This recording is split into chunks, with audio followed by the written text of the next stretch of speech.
Vamos falar aqui também sobre alguns mitos sobre o fermento natural, né? Pessoal, alguns profissionais, não sei o motivo, mas criam um certo mito para fermento natural, como se fosse um bicho de 7 cabeças, né? Fermento natural, você tem que alimentar ele várias vezes por dia, você tem que dormir do lado dele, colocar o termômetro para ele não estar com febre, enfim, brincadeiras à parte. Mas o fermento natural é muito simples, tá? O fermento natural ele não morre, a não ser que você deixe ele fora da geladeira por mais de 24 horas, eu acredito que ele vai morrer, tá? Mas mantendo ele na geladeira, você vai ter o fermento natural para sempre. Ou você mantém ele na geladeira, ou se você utiliza muito pouco, você consegue desidratar ele, né? Se você estamos falando aqui, vou pegar um exemplo para vocês verem. Aqui eu tenho um fermento natural líquido, né? Nós temos dois tipos de fermento natural. Ou a gente tem o fermento natural líquido, ou o fermento natural sólido, ou duro, depende. Cada padeiro chama de um jeito, né? Então o fermento natural líquido, eu vou dar um exemplo aqui. Esse meu fermento aqui, está aqui de propósito. Eu acho que é mais de um mês, sem alimentar. Eu não sei se vocês vão conseguir ver na câmera, mas criou um líquido aqui em cima, escuro. O que acontece aqui? O fermento passou um tempo, ele teve o pico dele, ele fermentou tudo, ele se alimentou, ficou forte, depois ele começa a degradar e estando na geladeira, o que acontece? Ele dorme.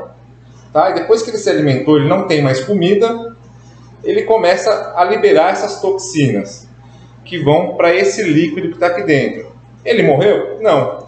A não ser que ele crie bolor. Aí eu descartaria ele todo, tá? Mas é muito difícil isso acontecer.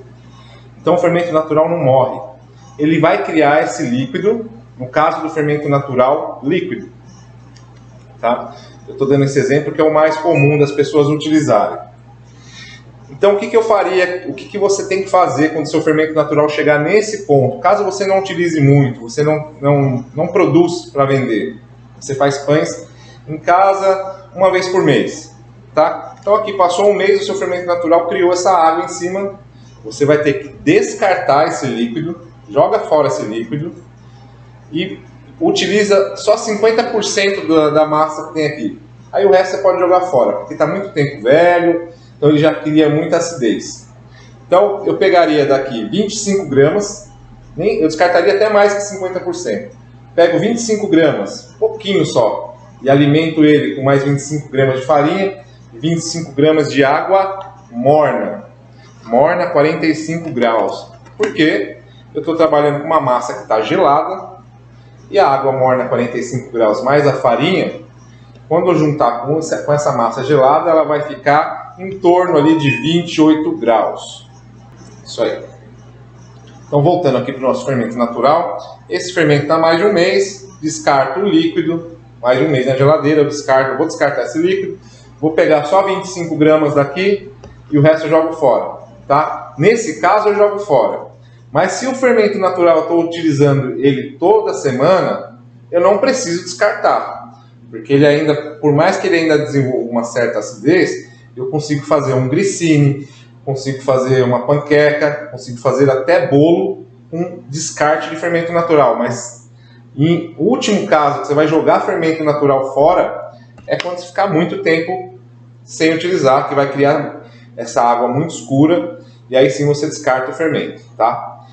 Então aí você retira só um pouquinho, alimenta, e nesse caso, 25 gramas de farinha, 25 gramas de água morna, depois de 3, 4 horas, numa temperatura ambiente que varia de 24 a 28 graus, vai demorar para crescer em torno de 3 horas.